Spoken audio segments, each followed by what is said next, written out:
Hey everybody, how are you today? This is Deanna Fenton, and I want to welcome you to this week's episode of Simple Steps to Online Success. So I just want to say I kind of have been having a problem today with the lighting, and the lighting is not where I would want it. But sometimes we've just got to say it's good enough.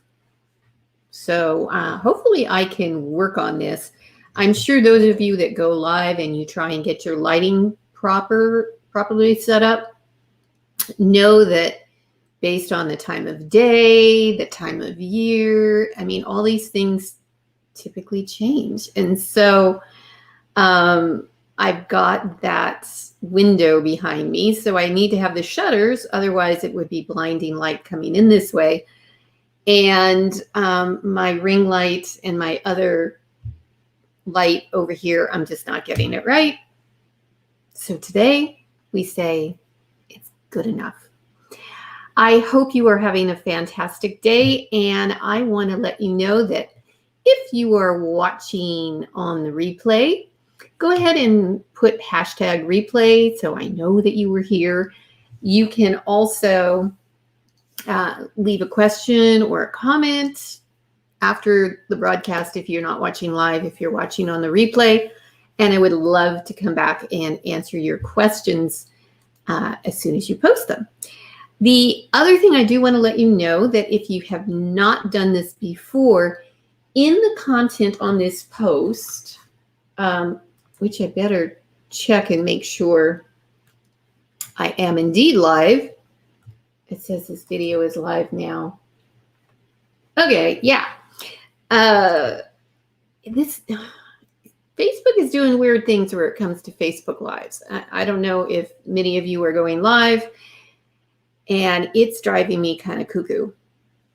But anyway, I can see that I am live, and I wanted to make sure that you know that in this post, it will say that if you want to leave a comment and have your name and photo from your profile show, you do need to give StreamYard permission to do that. That is a Facebook requirement to gain permission for you to have your name and face shown. And it's just a little nicer that if we're having a conversation or you have a comment, you have something to add to the conversation, that I know who you are. It's nice to know.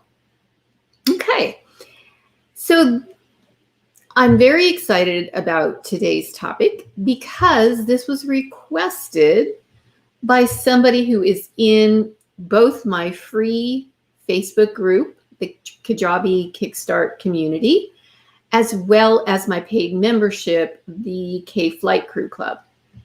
And he asked a really great question. It was not Kajabi specific, so that's another reason I'm kind of excited to dive into this with you today, because this is overall our plan and our strategy for how we are going to market and sell our digital courses and or memberships.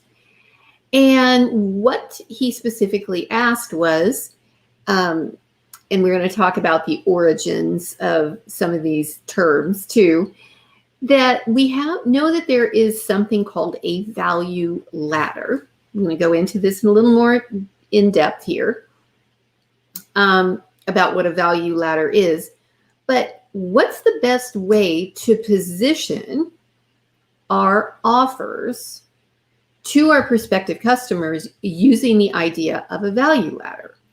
And what has happened most recently is the strategies, and I can't say they're all brand new strategies. They are strategies in marketing that have been around for a very, very long time. But it's just like fashion, right? Who would have thought wide leg pants would come back? I mean, oh my God, please give me my skinny jeans. I don't want wide leg pants. But anyway, it's like fashion. These things occasionally have, it's like a renaissance, right? I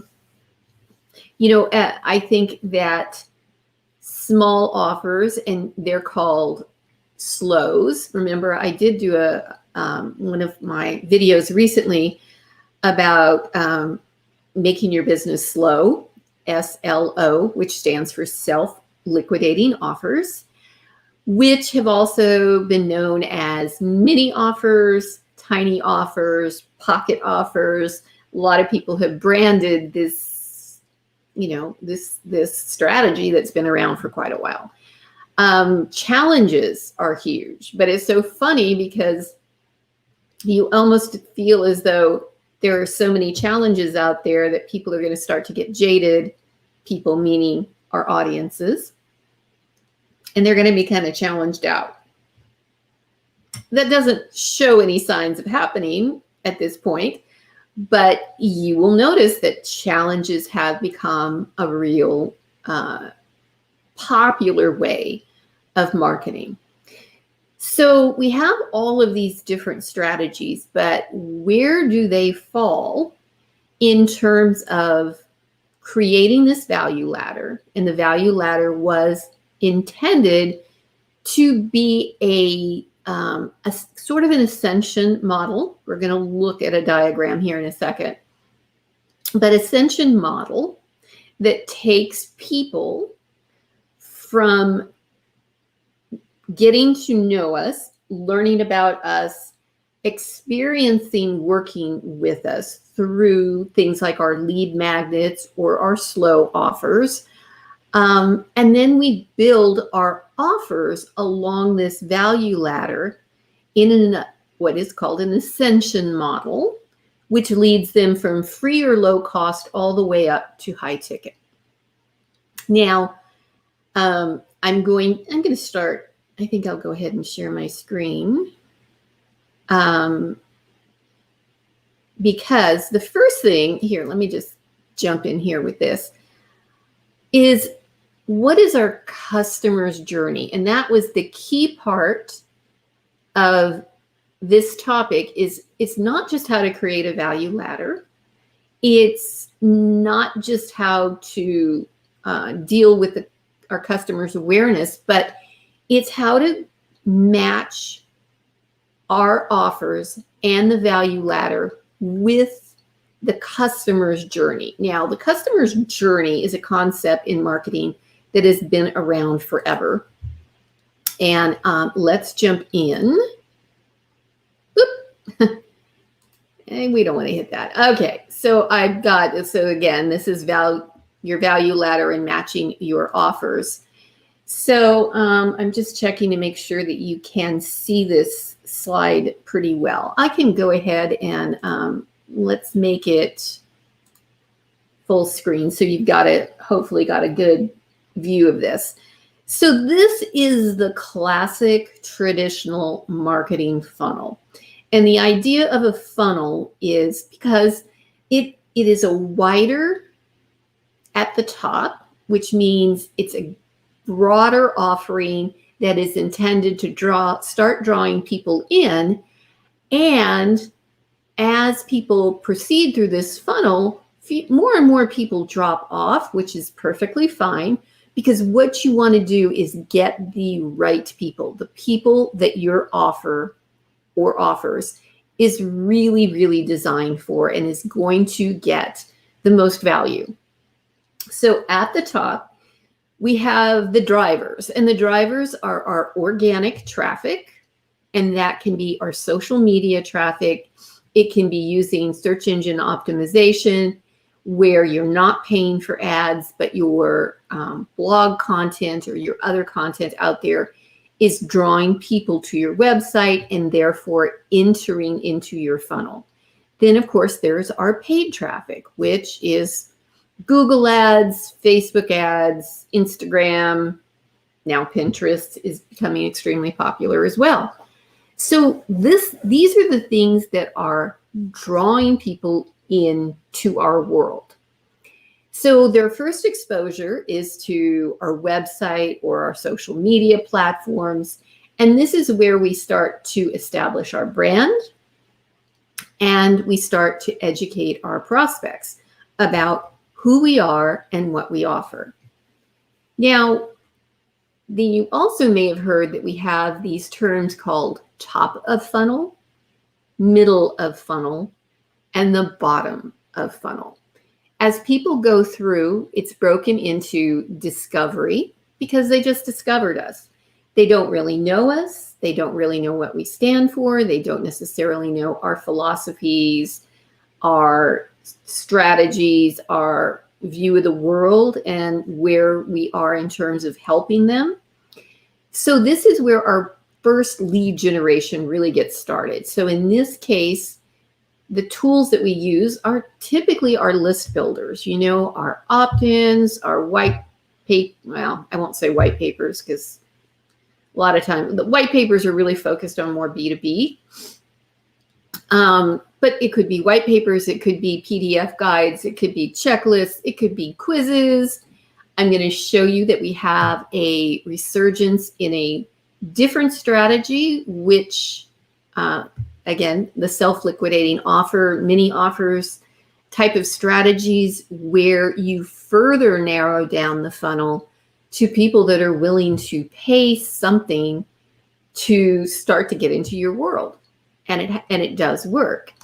So our top of funnel is our discovery. Our middle funnel is more of the consideration stage where we're building our credibility, we're educating, demonstrating our expertise. This is when you do webinars, case studies, all of that type of thing. And the bottom of funnel, again, it narrows down as we get the more serious potential customers, is where we've got our very qualified prospects. And that's where you can do consultations, you can do sales calls, you can do demonstrations. And then again, our ultimate goal is going to be our conversions. So this was the traditional kind of funnel format. Now, Russell Brunson, I won't say for sure that he created this. This seems to me that this is probably a concept that has been around a long time, but he certainly has modified it and he has developed a framework around it. If you have ever read .com Secrets, which I think is a fantastic book for anybody who is especially getting started in digital marketing, this is actually part of his funnel. Is, very often they do a free plus shipping for this book, or you could just buy it on Amazon. And he has 2 other books as well. But this one is really focused on the beginning stages. And one of the core things, like in chapter, literally like secret number 2 is the value ladder in this book. So in his idea or his framework, the value ladder is the ascension model. The ascension model where the price goes up as you go along the bottom axis and the value goes up as it ascends. So I personally don't care for the term bait. If you look down here, he's saying the entry level into the value ladder he refers to as bait. And again, this is our lead magnets, quizzes, slow offers. More and more people are actually using the slow offers. So that is the beginning stages. Then there is the next stage, which he refers to as the front end. He has a middle. He has a back end. And then the highest level is your high ticket. So the concept again, price increases as you ascend the value ladder, as well as the value increases. So first of all, do you have to have bait, front end, middle, back end, high ticket? Not necessarily. You can. And part of what I'm going to help you decide in terms of deciding where your offers fall in this is meeting your ideal customer where they are and educating them so that every time it's a next logical step as they ascend this ladder. Part of this is really focused on really knowing who your ideal customer is, their level of awareness about whatever the problem is that you help them to solve, as well as where you're providing the most value for them to make each one of these steps. Now, you'll notice here also he has a continuity program showing up. And the continuity program, which can be, a membership, an ongoing group coaching, a mastermind, which actually could be your high ticket. But the idea is recurring revenue on a continuity model where people are paying every single month. So this was Russell Brunson's classic value ladder. And here is kind of a broken out version of the value ladder and the sales funnel. So remember the first slide I showed you the sales funnel, and you've got that top level where you're pulling in more people and they gradually go down, down, down. This takes that funnel and it basically takes the value ladder and flips it into a funnel. You have your lower value, but it's free, so lower price, that leads to your initial offer, your main offer, and your premium offer. So this one is a little more clear. And again, it's not saying that you need to have all four, but most people strive to have at least 3 to 4 in the levels. And the free level doesn't even necessarily need to be free. That is where your slow SLO offer can also fit in. Now, this is another take on the ascension ladder, that value ladder. And this comes from Julie Stowen from the Funnel Gorgeous. And I really like her focus and her framework for how we create our offers. So she is saying that, yes, there is a value ladder and you've got your stages of the value ladder, but you really focus on motivating your ideal customer and really, again, meeting them where they are. So her framework uses the terms excite, establish, and elevate. So this is where you're going to look at your offers. You're going to look at what it is that you have available. And you're going to work on where do they fit in this kind of a model. So excite is really exactly what it says. You want to get people excited about what you have to offer. You want them to feel as though, oh my gosh, I've found the answer. This makes this topic so much clearer. I really think this is going to help me. And the focus of it is acquiring a customer. That's why even though you may do a lead magnet that is a free offer, you might also build in an SLO or self-liquidating offer. As we always like to say, one of my favorite old chestnuts is when people pay, they pay attention. So if you can segue or segment out the simple freebie seekers to the people that are willing to pull out their credit card to even purchase a $27, $37 offer that gets them on the right path to solving their problem with you. Or, I'm using the term solving a problem, but I like to often say it's either solving a problem or helping them accomplish a desire. So it doesn't necessarily have to be a problem. It is helping them on the path to accomplishing something that they truly, truly want. So the excite is focused on acquiring customers, increasing your brand awareness, getting your name out there, and helping them dip their toe into your waters So they start to get a sense of what it is that you can help them with, what you can offer, as well as kind of your philosophy and framework of, or look, your viewpoint of the world to see if that really resonates with them, right? Now, the next level is what Julie calls the establish level. Now, establish is planting your flag. I am here to give you the solution to this specific problem. This is kind of your main product. This would be the focus, or what the term she likes to use is your capstone. What it is that you really want to be known for.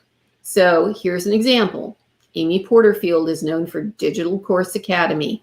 Stu McLaren is known for the Tribe Experience, which is now what they're calling the Tribe Experience. It's your core thing.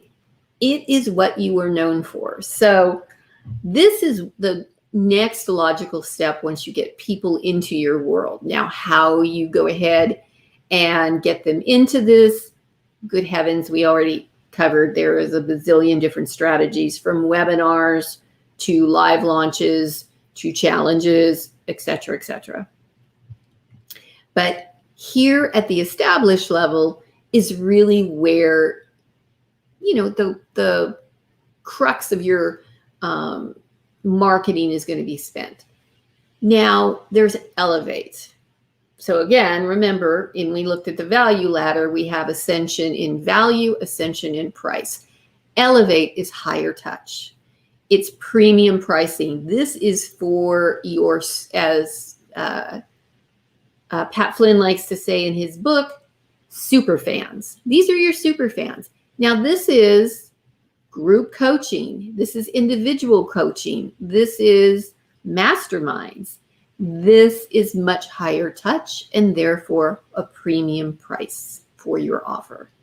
So I like this kind of style of value ladder. Initially, again, it really focuses on the different stages, what the purpose of each stage would be, and the concept of what it is you can offer and where you put your focus. Now, as you recall in that previous slide, a continuity model, that can be an underlying ongoing offering.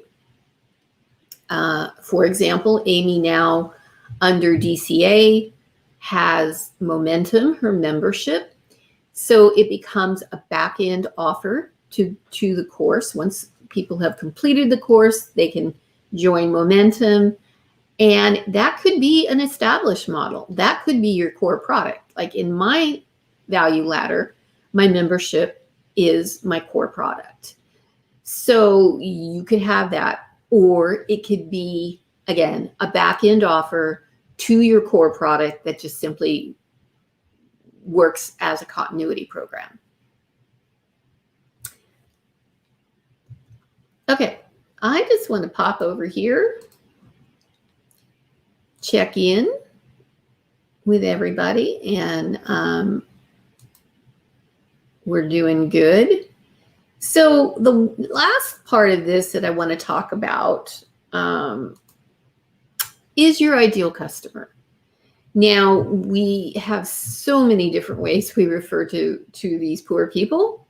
There is ICA, there's ideal customer avatar, you're human, there's all kinds of different terms. But obviously this is, who is your ideal customer? Who is the perfect person who needs what you have to offer?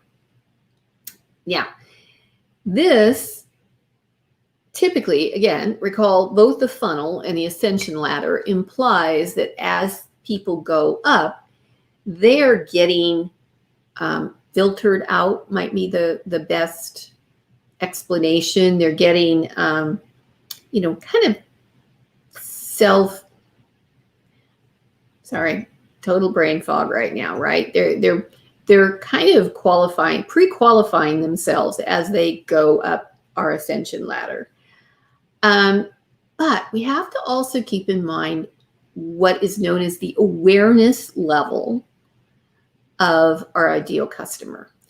And the reason for that, and we'll go back over here to the slides, is we need to understand really what stage our ideal customer is as they come into our world.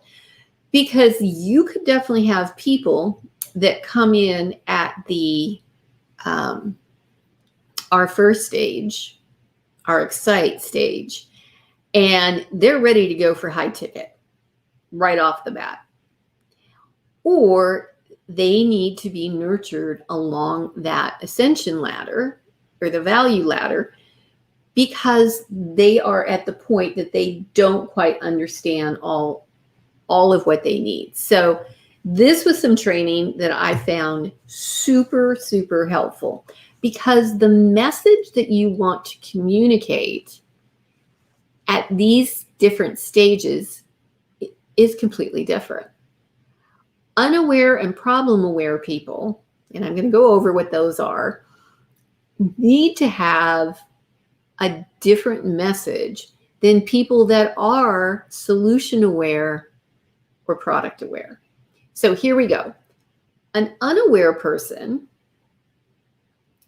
and I put in some examples. There's some other really simple, easy examples, like having a headache was one that I saw. But they're kind of unaware. There's no awareness of the options. So let's just say, in my situation, for example, maybe that there is a person has worked for the same company for 25 years.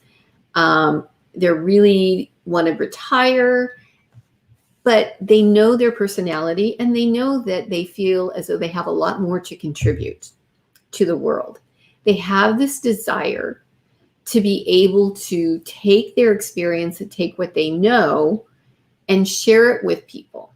So they're not really ready to retire. They want to retire from their job, but they want to know what's next.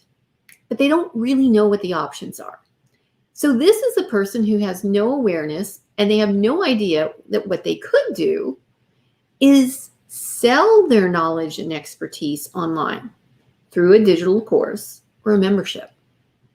So these people are unaware.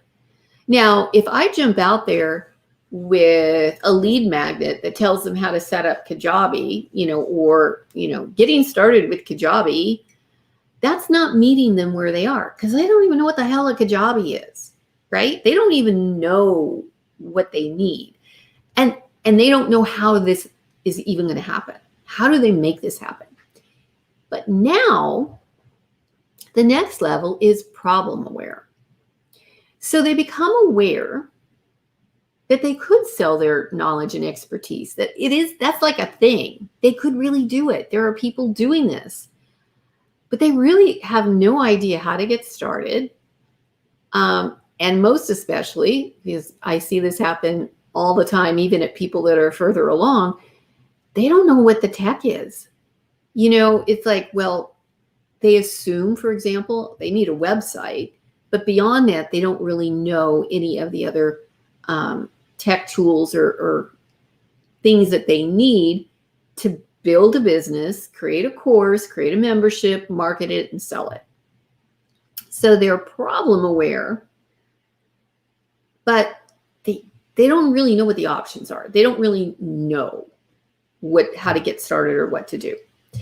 Now, what happens in our messaging and the offers that we put out at these stages are educational. You really need to paint the picture of what they could do and what it could look like for them.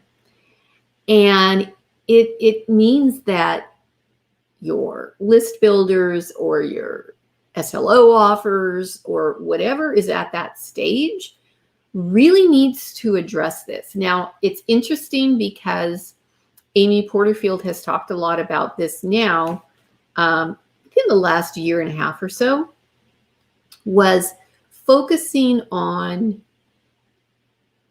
educating through her podcast, primarily through her podcast. She is talking about the corporate girl working in the cubicle that has a side hustle, that maybe I think one of the examples is she's an organizer, or maybe she's a yoga teacher on the side or something. And the idea that they have a vision and a dream of something more, but they really have no idea how to get there. So this is where the education comes in. So this is practically pre-selling, because yes, you can get them in with your free offers, but they're really not ready. And you've got to educate them to get them ready, because you want them to get to be solution aware. So solution aware is, aha, I can create an online course. There's a whole world of resources and tools available to help me build a course or a membership site, as well as communicate with people, build an email list. Of course, this is where it gets super overwhelming for a lot of people. I totally understand. But they're solution aware. And that could be they get into Amy's List Builders Society. And that's their introduction to, wow, I need to build an email list. Now I need to figure out what are the tools to help me do that? Or they get into Tribe, and they know this, and the solution for them is, I want to start a membership site. But in my world, of course, now it's helping them find the tools that are going to be the right tech tools for them to be able to do this. Because remember, we want them to build, market, and sell. Then there's product aware.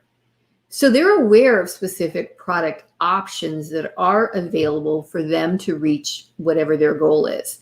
And that's when they're specifically deciding between multiple options. Almost said offers. Multiple options, right? So I'm product aware.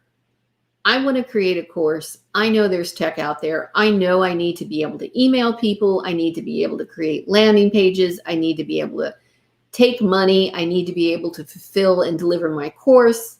I need to communicate with people. What are my options? I'm going to decide between Kajabi and Kartra, or Searchy and Kajabi, or whatever. So then it becomes a very specific comparison type of thing. So they're sold, right? They know what they need. Now it's just finding out what are they going to do? Which option are they going to choose? So in some of your cases, let me see if I can use another example that's not tech here. Unaware. Somebody is overweight. They're tired all the time. They know something's not right, and they're not sure what it is. So then they become problem aware. They realize they're sitting at their desk too much. They're not moving. The less they move, the more tired and more weight they put on, and the more their body hurts. But they're just not sure what it is, because they feel like, okay, I know this is happening. I know I need to move. I don't have time. All the excuses come out, right? So then they become solution aware. They're aware, well, I could do online. I don't have to get in my car and go to the gym now. Of course, in California, they haven't been able to go to the gym for quite a while.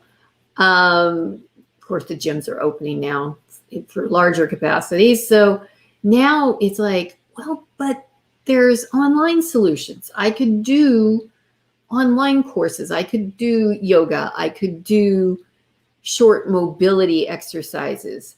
Then they become product aware. And then it's a matter of choosing between the options that they have to reach and incorporate fitness into their busy day. I hope that was a fairly decent explanation for you. So that is where we kind of come back to where we started, which is the idea of looking at our ideal customers. We're looking at their stage of awareness and where they fit, where our offers fit on that value ladder. How we can move people along that value ladder and have the offers that are in place that are going to help people make that decision to go further. One of the real key and common examples is similar to what I said about both Amy Porterfield and Stu McLaren, which is having a front-end course.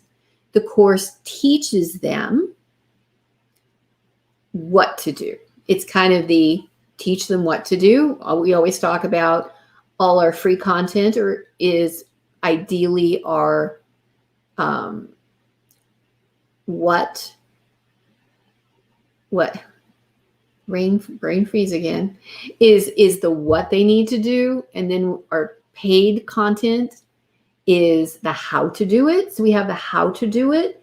The back end membership, also known as continuity, is the implementation. So it's the ongoing support to take the knowledge that they gain on the how to do it in the course and have them really put it into action. That's the idea of a membership, really. So being able to take those different offers, plug them in where they are. And as I said, you can have your ascension in your high value and the high price, high value, also known in this business for high touch, into masterminds, high level coaching, retreats. Again, it depends on your business model, right? So I hope that was helpful. And I just wanted to let you know that if you are interested in learning more about Kajabi as the tool to help you get your digital course or membership or coaching program off the ground, you can join my free Kajabi Kickstart group, just facebook.com/groups/Kajabi Kickstart. It's a free group. I was really excited because one of my members, as I mentioned, in the Kickstart as well as the paid group, had asked this question. And I go live in this group as well as on my page every week with this. So I would love to know what you would like to see. So if you are watching on the replay, put in a comment. Let me know what are some other topics, because I do talk about Kajabi, but I'm also incorporating and will be incorporating more of different tech tools that I find are extremely valuable in developing our funnels and marketing our businesses as well. So let me know what you would like to see. And again, it could be a marketing strategy such as this in terms of knowing who our audience is, their level of awareness, and providing the offers along the value ladder that meets them where they are. And if you have any questions or you would like to book a free 20-minute consultation, you could go to deannafenton.com. You scroll down to the bottom. You can book a time that we could chat, or send me an email at deanna@deannafenton.com. I hope you've enjoyed this and this has been helpful. And I hope you have a fantastic weekend, and we'll look forward to you. Oh, let me say real quickly, very exciting news. I'm going to have a special guest next Thursday, my good friend Tanya Brody, who is going to talk about how you can create the content for your emails to nurture your email list in a quick and easy fashion. So I'm excited about that. I can always use some tips when it comes to continuing to nurture my email list. And I hope you would join me so we can learn from Tanya next week. Okay. Thanks again. Take care. Bye-bye.